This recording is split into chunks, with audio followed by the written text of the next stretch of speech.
Today, we're going to have a big cleanup on the back level. Let me switch over and show you what we're going to do. This back level has been raised 70 centimeters in order to be on the garden level and not below it. But the floor is quite dangerous and it's time to get it closed up. Back here, with the vacuum, with the shop vac I got, we're going to get all of this cleaned out. Everything here. Get all of this sorted, cleaned out. And then we're going to measure for a subfloor. And whatever wood we need, we'll go get it.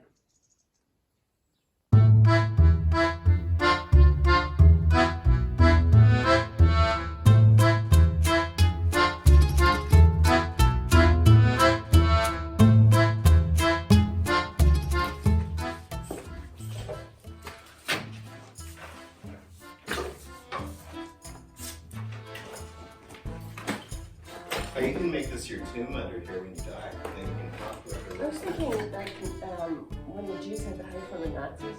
Yeah, when right. She comes down, I'll be able to tell a couple of her friends to come on over. Yeah, right.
Tessa.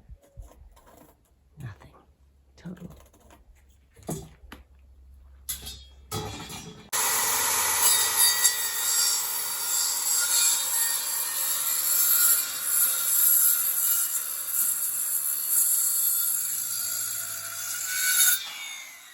This is my new circular saw, and this is the first time I've used it. I can't say that I like it that much, it scares me, but it's good to know how to use, and I get some practice in.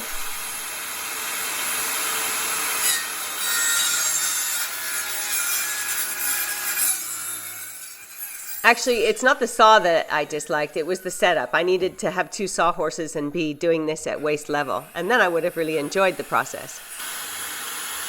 But on this particular day, I wasn't taking time to do things correctly, and I ended up paying the price for it. These beams are the original roof that we removed from the house, and they're perfect to make the subfloor structure.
You actually did something.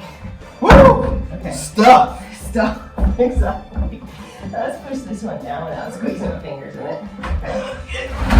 Okay, that looks good. Like butter. Like butter. Okay, now let's get the other ones in and cut them. And then we'll know how many sheets to buy.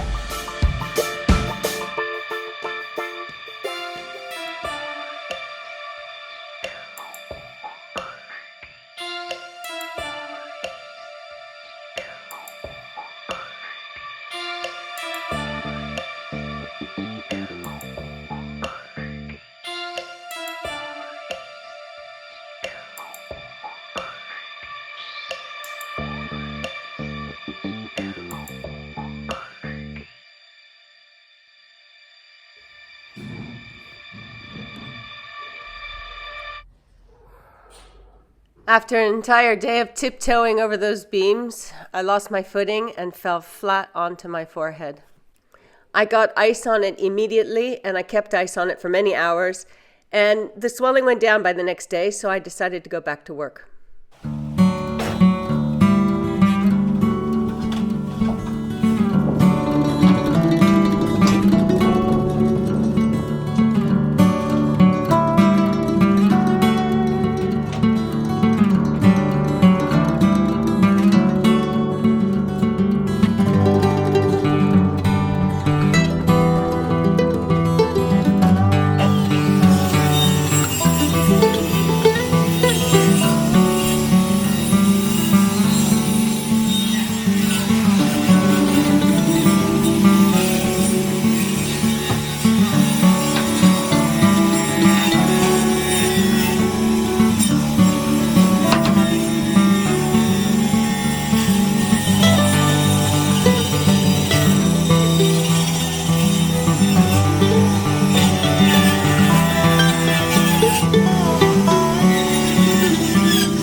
This is right where I fell the day before, and I can see by looking at this video how cautious I was that day, that next day.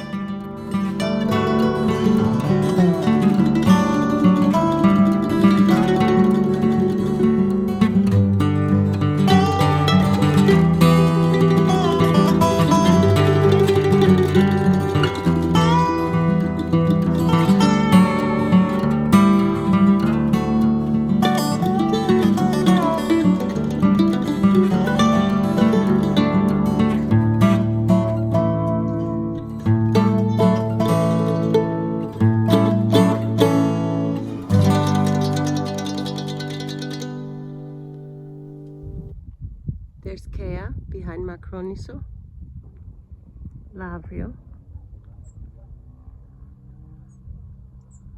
west,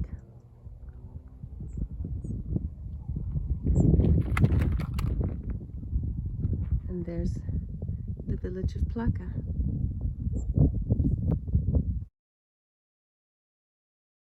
I woke up to this and realized it was time to have a doctor look at me, and there was no way I was going to work that day. But after putting more ice on it and seeing the doctor and being told I was okay, I got out and took the dog for a walk. So Dazzle just waited until we got to the neighbor dog, the biggest one in the entire neighborhood, ferocious, and took a dump right in front of his gate while he was having a absolute attack mode, 20 centimeters on the other side of the gate. Dazzle has mastered the art of passive aggression.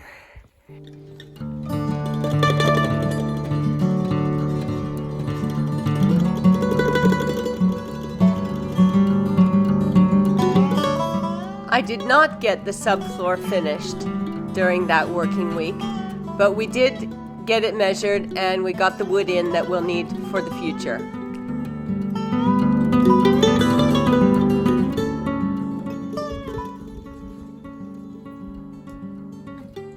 You're such a good boy. It seems like quite a grand house, but actually I was starting to wonder where I would put my loom. Even though it's a large house, there really wouldn't be a designated place for it until I thought of up there.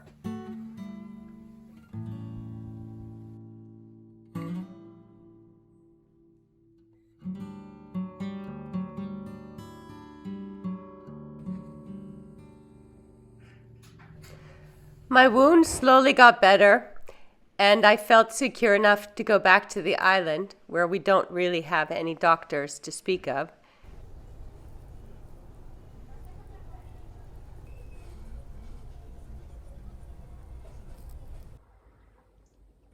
Dickie was with me up until a minute ago. She must be coming around the back way.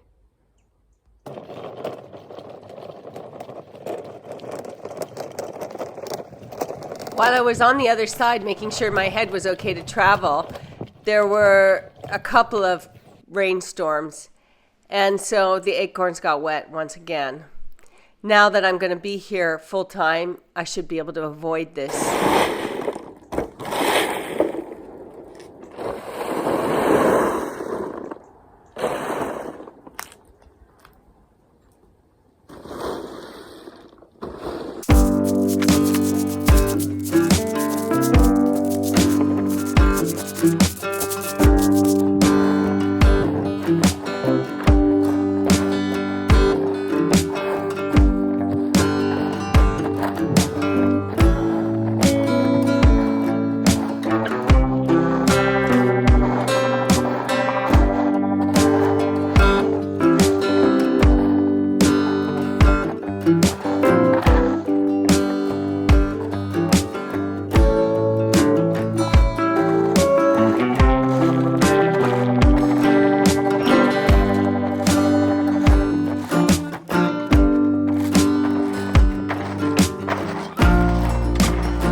I'm back at the farm on Kea, still recovering from the head injury, but it's a lot better. It's a gorgeous morning, almost frosty, but not quite. And now my job is keeping the acorns dry, keeping them safe and dry so they can get into storage and I can stop thinking about them for a while. But for now, every waking moment is making sure those acorns are dry, they're turned regularly, and the rainstorm that's coming tomorrow, they need to be well protected for that. Despite the isolation, I do love the winter here. Tucked up in this cozy house, raining outside, looking through the skylight. Dickie's also really happy to have me back.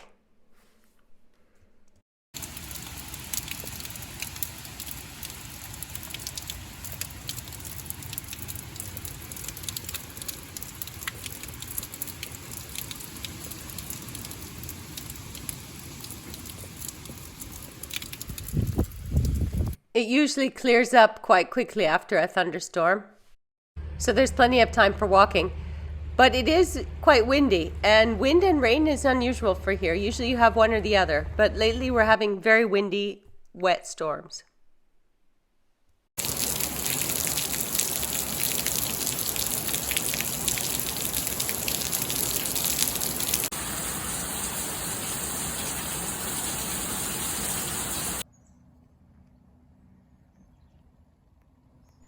The clover is noticeably higher every morning. You can practically watch it grow at this time of year.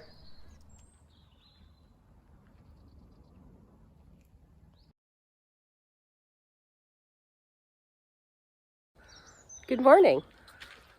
It's my 60th birthday today. What a trip. Up here I'm about 33.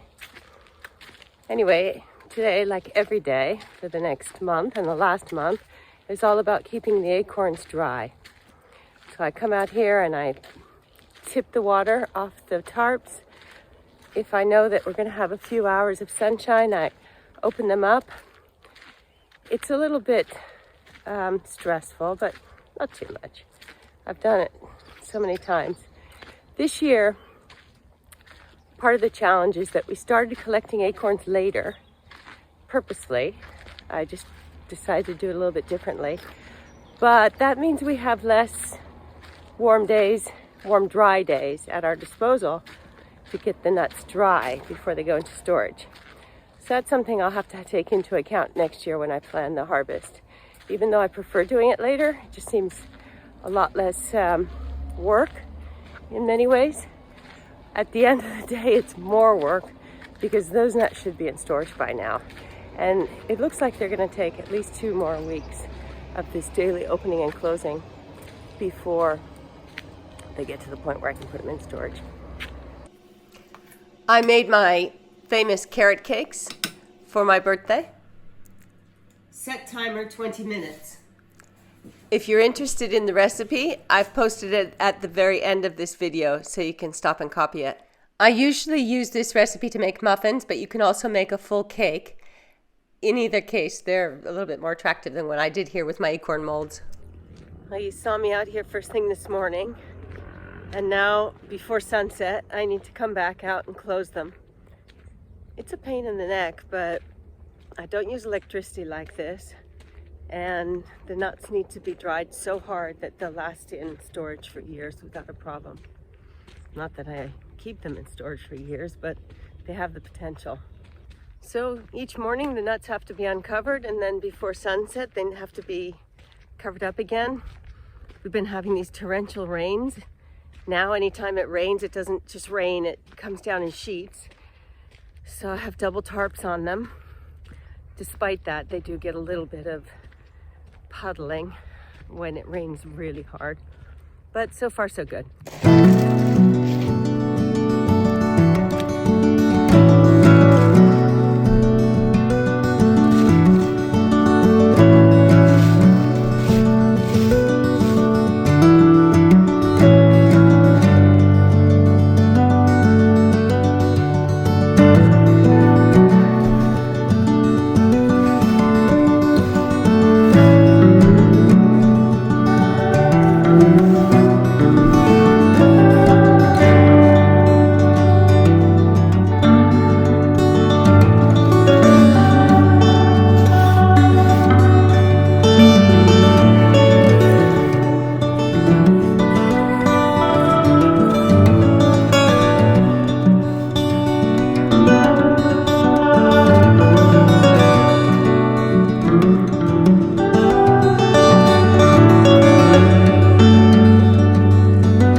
So I guess it's not that strange that I get so attached to this table full of acorns, because it really is a labor of love to keep them dry, especially during this new type of rains that we're having here. So for the next couple weeks, this is my main job. Thank you so much for spending this time with me. Subscribe if you're not already, and here's the carrot cake recipe. Have a great week and see you soon.